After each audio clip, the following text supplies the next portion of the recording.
জীব জন্তু জানোয়ার মানুষ অসহায় দরিদ্র তাদের উপর আগে তুমি দয়া করো, আল্লাহ অটোমেটিক তোমার উপর দয়া করবে। তাহলে আল্লাহর নামের এবং গুণের বহিঃপ্রকাশ নিজের মধ্যে ঘটানো।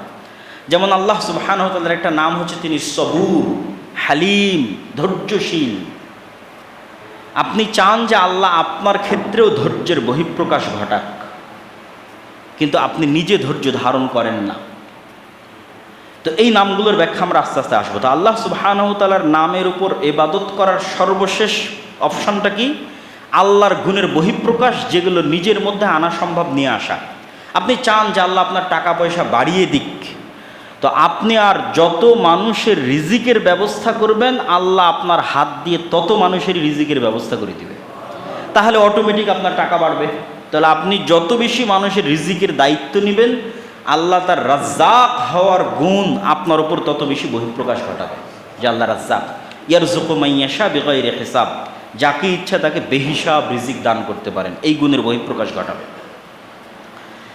আল্লাহ সুবহানাহু ওয়া তাআলার নাম এবং গুণের মধ্যে আমরা প্রথমে আলোচনা করেছি যে আল্লাহ এই নামটা প্রপার নাউন, কোনো ল্যাঙ্গুয়েজে ট্রান্সলেশন সম্ভব নয়, এবং এটা আল্লাহর সর্বশ্রেষ্ঠ এবং সর্বোচ্চ সবচেয়ে মহান নাম।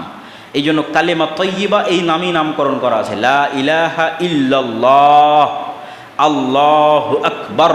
এই জন্য সব কাজের শুরুতে আল্লাহ, বিসমিল্লাহ, বিসমিল্লাহির রহমানির রহিম। পশু প্রাণী জবাইয়ের শুরুতে আল্লাহ, এই নামটা সবচেয়ে মহান এবং সবচেয়ে গুরুত্বপূর্ণ। এই নামের পরে আল্লাহ সুবহানাহু ওয়া তাআলার গুরুত্বপূর্ণ কয়েকটা নামের ব্যাখ্যা আজকে আমরা আপনাদের সামনে তুলে ধরার চেষ্টা করব এই আলোচনায়। আল্লাহ সুবহানাহু ওয়া তাআলার একটা নাম হচ্ছে রহমান, দয়ালু। তো আল্লাহ সুবহানাহু ওয়া তাআলার দয়া এবং মানুষের দয়ার মধ্যে পার্থক্য কিভাবে বুঝবেন? মানুষও তো দয়ালু হয়। মানুষ দয়ালু হয় কিভাবে? আপনি কারো কাছে গিয়ে চাইলে, কাঁদলে, নিজের দুঃখ কষ্ট তুলে ধরলে তখন মানুষ দয়ালু হয়। যে আমি এই বিপদে পড়েছি, আমার টাকা পয়সা হারিয়ে গেছে, আমার বাচ্চা অ্যাক্সিডেন্ট করে অসুস্থ অবস্থায় মেডিকেলে আছে, প্রকাশ করতে হয় যে আমি এই অবস্থায় আছি, আমাকে সহযোগিতা করেন। তখন মানুষের অন্তরে দয়া তৈরি হয়। 2 নম্বর, মানুষের কাছে আপনি যদি সাহায্য চান তাহলে হয়তো একবার দিতে পারে, 2 বার দিতে পারে, কিন্তু বারবার চাইলে বিরক্ত হয়, রেগে যায়, বিতাড়িত করে দেয়। আর আল্লাহ সুবহানাহু ওয়া তাআলার দয়া এগুলোর থেকে এতটাই ব্যতিক্রম যে আল্লাহ সুবহানাহু ওয়া তাআলার কাছে না চাইলে রাগ করে, আর যত চাওয়া হয় তত খুশি হয়। আল্লাহু আকবার। মানুষের কাছে চাইলে মানুষ রাগ করে, আল্লাহ সুবহানাহু ওয়া তাআলার কাছে যত চাইবেন তত খুশি হবে। চাইবেন না তবে রাগ করবে যে কেন চাইল না। তাহলে কতটা বিপরীত। এই জন্য রাসূল সাল্লাল্লাহু আলাইহি ওয়াসাল্লাম আমাদেরকে যে আদেশ দিয়েছেন, সে হাদিসগুলো আমি পড়ব, রাসূল সাল্লাল্লাহু আলাইহি ওয়াসাল্লামের হাদিস। তার আগে আরও কয়েকটা বিষয় দেখে নিই। যে সমগ্র পৃথিবী যত রকমের দয়ার উপর নির্ভরশীল, যেমন আমরা যখন মায়ের কোলে ছিলাম তখন মায়ের অন্তরে যদি দয়া তৈরি না হতো তাহলে আমাদের বড় হওয়ার সুযোগই ছিল না, মরে যেতে হতো। মায়ের অন্তরে দয়া তৈরি হয়েছে দেখে তিনি দুধ দিয়েছেন, পেশাব পায়খানা করেছি তখন পরিষ্কার করেছেন, দেখেছেন। এরকম সৃষ্টিজীবের সকল পশু প্রাণী একজন আরেকজনের দয়ার উপর নির্ভরশীল। ডলফিন যখন অসুস্থ হয় তখন আর 10টা ডলফিন মাছ ওকে উপরে তুলে রাখে যাতে ও একটু নিঃশ্বাস নিতে পারে। যখন কোনো হাতি বিপদগ্রস্ত হয় তখন হাতির মায়েরা একসাথে একদল হয়ে তাকে গিয়ে বাঁচানোর চেষ্টা করে। এরকম যত প্রাণী আছে আমাদের আশেপাশে দেখবেন প্রত্যেকটাই তার সন্তানের প্রতি কী পরিমাণ দয়াশীল, ভালোবাসা, মহব্বত। তো রাসূল সাল্লাল্লাহু আলাইহি ওয়াসাল্লাম বলছেন সারা পৃথিবী যত দয়ার উপর টিকে আছে, এই সকল দয়া মহান আল্লাহর 1% দয়ার কারণে এরা পরস্পরের উপর দয়াশীল। আল্লাহ তার 1% দয়া পৃথিবীর মধ্যে বন্টন করে দিয়েছেন, আর 99টা দয়া আল্লাহ সুবহানাহু ওয়া তাআলা তার কাছে রেখে দিয়েছেন, কিয়ামতের মাঠে বহিঃপ্রকাশ ঘটাবেন। আল্লাহু আকবার। রাসূল সাল্লাল্লাহু আলাইহি ওয়াসাল্লামের হাদিসগুলো বলি আল্লাহর দয়া সম্পর্কে। আবু হুরায়রা রাদিয়াল্লাহু তাআলা থেকে বর্ণিত, তিনি বলেন রাসূল সাল্লাল্লাহু আলাইহি ওয়াসাল্লাম বলেছেন, মান লাম ইয়াসআলিল্লাহ ইয়াগদাব আলাইহি, যে আল্লাহর কাছে চায় না আল্লাহ ওর উপর রাগ করেন।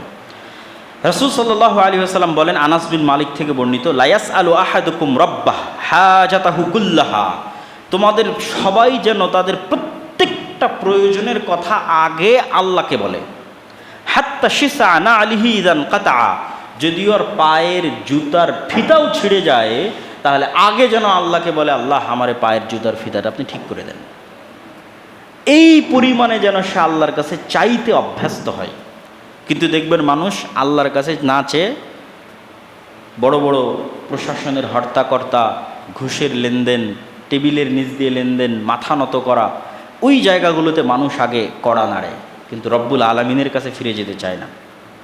অথচ আল্লাহ সুবহানাহু তাআলার রহমত, ওয়াসিআত কুল্লা শাইইন রাহমাহ, রহমানের দয়া থেকে পৃথিবীর একটা সৃষ্টিজীব মুক্ত নয়। কাফের, মুশরিক, ইহুদি, নাসারা, হিন্দু, বৌদ্ধ, খ্রিস্টান, সবার উপর রহমানের দয়া সমানভাবে। রাহিমের দয়া নয়, রাহিমের দয়া শুধু মুমিনদের জন্য, নবীদের জন্য, রাসূলদের জন্য, সিদ্দিকদের জন্য। কিন্তু কমন দয়া যেটা রহমানের দয়া, খেতে পাবে, চলতে পাবে, ফিরতে পাবে, শ্বাস প্রশ্বাস নিতে পারবে, এই দয়া সবার উপর। কেউ যদি আল্লাহকে গালি দেয় তার উপর আল্লাহর দয়া আছে, রহমানের দয়া আছে। ওমর ইবনুল খাত্তাব রাদিয়াল্লাহু তাআলা আনহু থেকে বর্ণিত, তিনি বলেন, একদিন কিছু বন্দীকে নিয়ে আসা হলো। তার মধ্যে একজন মহিলা অস্থিরভাবে তার ছোট্ট শিশুকে খুঁজতেছিল। যখন সে ছোট্ট শিশুটাকে পেল, ফাল জাকাতহু বিবাতনিহা ওয়ারদাআতহু, বুকের সাথে জড়িয়ে নিয়ে তাকে দুধ পান করাতে লাগলো। তখন রাসূল সাল্লাল্লাহু আলাইহি ওয়াসাল্লাম বললেন, আতারাউনা হাদিহিল মারআ তারিহাতান ওয়ালাদাহা ফিন্নার, তোমরা কি মনে করো হে সাহাবীরা, এই মহিলা তার বাচ্চাকে আগুনে নিক্ষেপ করতে পারে? তখন সাহাবীরা বলল, লা ওয়াল্লাহ, অসম্ভব। যে মা তার সন্তানকে এত ভালোবাসে, সে কেমনে তার সন্তানকে আগুনে নিক্ষেপ করবে? ওয়াহিয়া তাকদিরু আলা আল্লাহ তাতরাহ, ফাকাল রাসূলুল্লাহ সাল্লাল্লাহু আলাইহি ওয়াসাল্লাম, আল্লাহু আরহামু বিইবাদি মিন হাযিহি বিওয়ালাদিহা। এই মা তার সন্তানকে যত ভালোবাসে, আল্লাহ তার বান্দাদেরকে তার চেয়ে বেশি ভালোবাসে। এটা হচ্ছে আল্লাহ সুবহানাহু তাআলার দয়া। আল্লাহ সুবহানাহু তাআলার দ্বিতীয় গুণ, যেটা ইসমে আজম হওয়ার সম্ভাবনা আছে, যেটা আয়াতুল কুরসিতে শুরু হয়েছে, আল্লাহু লা ইলাহা ইল্লা হুয়াল হাইয়ুল কাইয়্যুম। আমরা যখন এই গুণটার অর্থ করি যে চিরঞ্জীব, চিরস্থায়ী, তখন কিন্তু বোঝা যায় না যে এই গুণটার আসলে মর্মার্থ কী। একটা উদাহরণ দিলে আপনি এই গুণের মর্মার্থটা বুঝতে পারবেন। মনে করেন বাবা বৃদ্ধ, বয়স্ক, কিন্তু তারপরেও কাজবাজ করতে পারে, ইনকাম করতে পারে, টাকা নিয়ে আসতে পারে।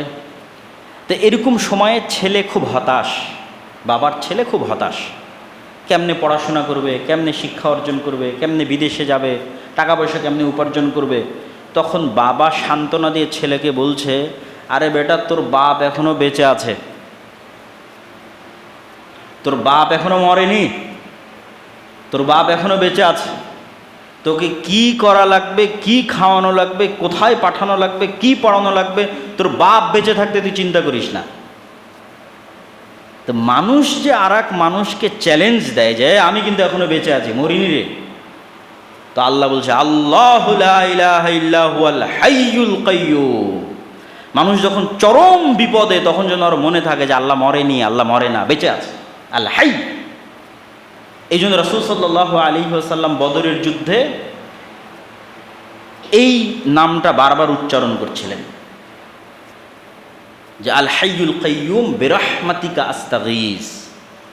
আল্লাহ তো মরেনি, আল্লাহ তো মরে না, আল হাই।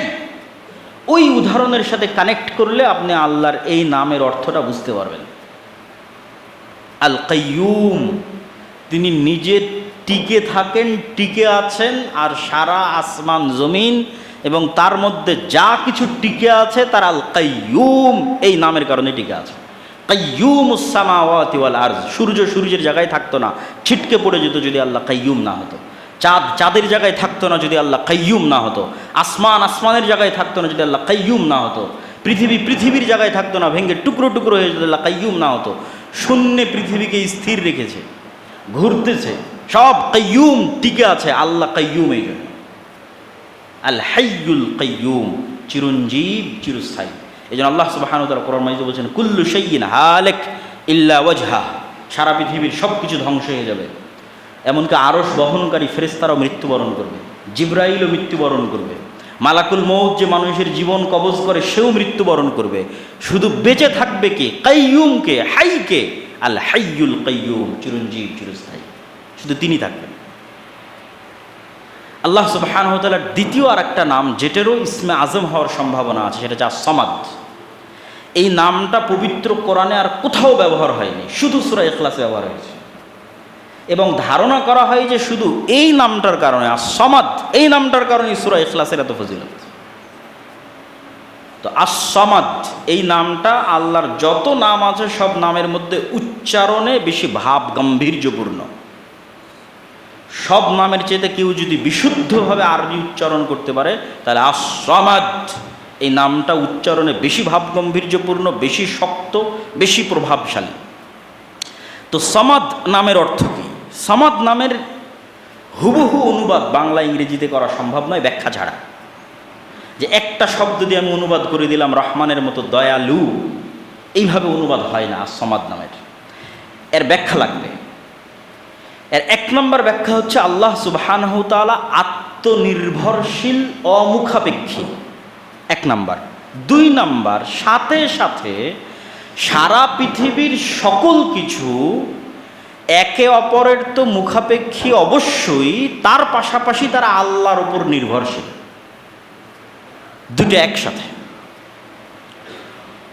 ঈসা আলাইহিস সালাতু ওয়াস সালামও তার মায়ের মুখাপেক্ষী, মায়ের দুধ খেয়ে তিনি বড় হয়েছে। তাকে ঘুমাতে হতো, তাকে খেতে হতো। পৃথিবীর যত উলুহিয়াতের দাবিদার আছে, যারা নিজেকে ইলাহ দাবি করে, তাদেরকে এই এক নাম দিয়ে আপনি পরীক্ষা করতে পারবেন ও আস-সামাদ কিনা। আত্মনির্ভরশীল, স্বয়ং সম্পূর্ণ, অমুখাপেক্ষী, শতভাগ কিনা, শতভাগ। না খেয়ে থাকতে পারবে কিনা, কতদিন? না ঘুমিয়ে থাকতে পারবে কিনা, কতদিন? ছোটবেলায় মা ছাড়া বড় হতে পারলো কিনা, কতদিন? সে যেই হোক, যত বড় অলি আউলিয়া, নবী রাসূল, পীর বুজুর্গ যেই হোক, সব যারা ইবাদতের যোগ্য বা মানুষ মনে করে সে ইবাদতের যোগ্য, তাদেরকে পরীক্ষা করতে পারে সমাদ এই নাম দিয়ে। এই নামের শেষ যেটা ব্যাখ্যা সেটা হচ্ছে বাধ্যগত, চাক অথবা না চাক, ইচ্ছা হোক অথবা অনিচ্ছা হোক, আল্লাহর কাফের হোক অথবা আল্লাহর মুশরিক হোক অথবা আল্লাহর নাস্তিক হোক, সবগুলো বাধ্যগত অবস্থায় আল্লাহর কাছে এবং আল্লাহর রাজত্ব, আল্লাহর কন্ট্রোল এবং আল্লাহর কাছে ফিরে আসতে বাধ্য। ও চাইলো কি না চাইলো তাতে দেখে আল্লাহ সুবহানাহু ওয়া তাআলার কোনো লাভ নাই। এই বর্ণনা দিতে গিয়ে আল্লাহ সুবহানাহু ওয়া তাআলা কোরআন মাজিদে বলছেন, আফাগাইরা দীনিল্লাহি ইয়াবগুন, ওরা কি আল্লাহর আনুগত্য বাদে অন্যদিকে খুঁজতে যায়? ওয়ালাহু আসলামা মান ফিস সামাওয়াতি ওয়াল আরদি তাওআন ওয়া কারহা, ইচ্ছায় হোক অনিচ্ছায় হোক আল্লাহর কাছেই ফিরে আসতে হবে। আল্লাহর রাজত্বের বাইরে যাওয়ার কারো ক্ষমতা নেই। ও যত বড় কাফের হোক, নাস্তিক হোক, মুশরিক হোক, ফেরাউন হোক, নমরুদ হোক, আল্লাহর কন্ট্রোলে। সাব্বাহা লিল্লাহি মা ফিস সামাওয়াতি ওয়াল আরজ ওয়া হুয়াল আজিজুল হাকিম, আসমান এবং জমিনের মধ্যে যা কিছু আছে প্রত্যেকটা সৃষ্টিজীব আল্লাহর তাসবিহ পাঠ করে, ইচ্ছায় অনিচ্ছায়। আলাম তারা আন্নাল্লাহা ইউসাব্বিহু লাহু মান ফিস সামাওয়াতি ওয়াল আরজ, হে নবী আপনি কি দেখেন না আসমান এবং জমিনের সব কিছু আল্লাহর তাসবিহ পাঠ করে। এমনকি ওয়াত-তায়রু সাফাতিন, যে পাখি আকাশে উঠছে ও তাসবিহ পাঠ করে। শুধু তাই নয়, কুল্লুন ক্বাদ আলিমা সালাতাহু ওয়া তাসবিহা, এরা সবাই আল্লাহর সালাতও আদায় করে, আল্লাহর তাসবিহ এবং আল্লাহর সালাত এরা জানে কিভাবে করতে হয়।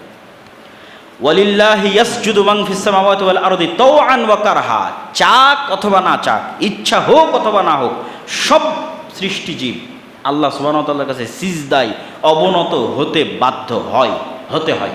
এ হলো সামাদ। আল্লাহ সুবহানাহু ওয়া তাআলার কন্ট্রোলের বাইরে কিচ্ছু নেই। আর তিনি নিজে অমুখাপেক্ষী, মানুষ সব একে অপরের মুখাপেক্ষী, আবার আল্লাহর উপর নির্ভরশীল। আল্লাহ সুবহানাহু ওয়া তাআলার পরের যে গুণ আমরা আলোচনা করব সেটা হচ্ছে আল আজিজ। আজিজ মানে মহাপরাক্রমশালী। মহাপরাক্রমশালী বলতে কি বুঝায়?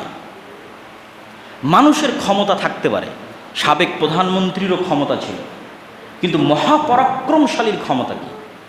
কারো ক্ষমতা জবাবদিহিতার বাইরে নয়। ডোনাল্ড ট্রাম্পের ক্ষমতাও জবাবদিহিতার বাইরে নয়। চায়নার প্রেসিডেন্ট শি জিনপিংয়ের ক্ষমতাও জবাবদিহিতার বাইরে নয়। ও কিছু করতে গেলে 10 বার চিন্তা করবে ডোনাল্ড ট্রাম্প কি বলবে, রাশিয়ার প্রেসিডেন্ট ভ্লাদিমির পুতিন কি বলবে। জবাবদিহিতার বাইরে নয়, জবাবদিহিতার আওতায়, প্রশ্নের মুখে। তাহলে মহাপরাক্রমশালী মানে কি? যাকে কেউ প্রশ্ন করতে পারবে না, প্রশ্ন করার সাহস এবং ক্ষমতা রাখে না, এই অর্থটা হচ্ছে আল আজিজ। বাস্তব উদাহরণ দেই। বাস্তব উদাহরণ হচ্ছে আল্লাহ সুবহানাহু ওয়া তাআলা যদি বলে যে আমি ফেরাউন আর নমরুদকে জান্নাতে দিয়ে দিলাম, তাহলে ইব্রাহিম, মুসা আর মুহাম্মদ সাল্লাল্লাহু আলাইহি ওয়াসাল্লাম এই প্রশ্ন করার সাহস রাখেন না, কেন দিলেন? আল আজিজ, মহাপরাক্রমশালী। কিন্তু আল্লাহ সুবহানাহু ওয়া তাআলা মহাপরাক্রমশালী এই কথার সাথে কোরআন মাজিদে একবার এক এক নাম যুক্ত করেন।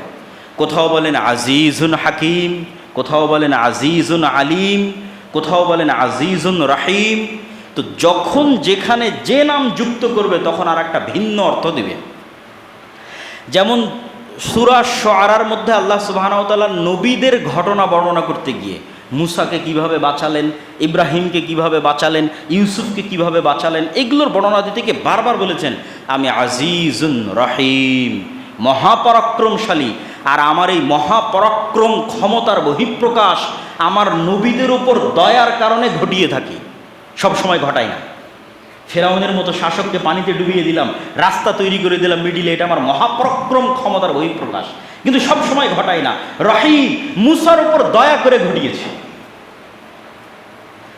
আগুনে ইব্রাহিমকে নিক্ষেপ করা হলো, পুড়ল না, আমি আজিজ, আমার ক্ষমতা আছে, কিন্তু সব সময় এই ক্ষমতা দেখাই না। ইব্রাহিমের উপর আমার দয়া আছে, এই জন্য এই ক্ষমতা দেখিয়েছি। আজিজুন রহিম, মহাপরাক্রমশালী, ক্ষমতা তখনই দেখাই যখন দয়া করি। আজিজুন হাকিম, এটা কোথায় বলবে? আজিজুন হাকিম বলবে যখনই শাস্তির কথা বলবে। ফেরাউনের শাস্তি হোক, নমরুদের শাস্তি হোক, আদ সামুদ যত ক্ষমতাধর আছে সব ক্ষমতাধরকে শাস্তি দিতে বলবে আজিজুন হাকিম। শাস্তি দিতে পারি কিন্তু কাউকে অন্যায়ভাবে শাস্তি দেই না। হাকিম, প্রজ্ঞাময়, শাস্তি দিলে ন্যায়পরায়ণভাবে দিই।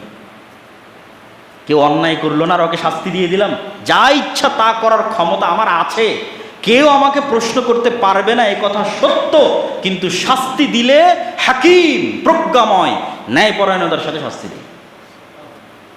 এবার আজিজুন আলিম, এটা কখন বলবে? আল্লাহ সুবহানাহু ওয়া তাআলা পবিত্র কোরআন মাজিদে যখনই আসমান জমিন সৃষ্টি রহস্যের বর্ণনা দিয়েছে, প্রত্যেক জায়গায় শেষে বলেছে যালিকা তাকদীরুল আজিজিল আলিম। আসমান বিশাল সৃষ্টি, জমিন বিশাল সৃষ্টি, চন্দ্র সূর্য নক্ষত্র বিশাল সৃষ্টি, এই সব সৃষ্টির ক্ষমতা আমার আছে, আজিজ আলিম। আবার এগুলো কিভাবে কন্ট্রোল করতে হবে, কিভাবে ঠিক রাখতে হবে, কিভাবে রক্ষণাবেক্ষণ করতে হবে, কোথায় কি হচ্ছে সব আমি জানি, আলিম। তো আল্লাহ সুবহানাহু ওয়া তাআলার আজিজ নামের সাথে যখন বিভিন্ন গুণ যুক্ত হবে তখন সেই রিলেটেড অর্থ আমাদের গ্রহণ করতে হবে। আল্লাহ সুবহানাহু ওয়া তাআলার আরেকটা নাম আসসালাম, শান্তি। মানুষের জীবনের সবচেয়ে প্রয়োজন কি? টাকা পয়সা, এসি, রুম, ধন দৌলত, বাড়ি গাড়ি সব আছে, কিন্তু জীবনের নিরাপত্তা নাই, সম্মানের নিরাপত্তা নাই। তাহলে কিন্তু এই শান্তি